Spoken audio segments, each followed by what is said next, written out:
മധുരക്കിനാവിന്റെ കഥക് തുറക്കുന്ന മതിഭ്രമദായിനി പരിമളഗാത്രേ.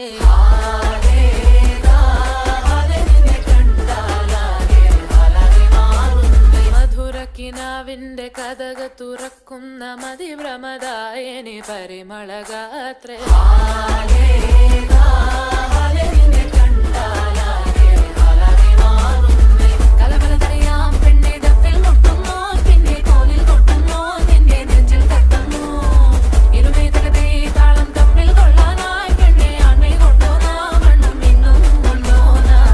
തിങ്കാലത്തിപ്പെട്ട എത്തീമിനാളെ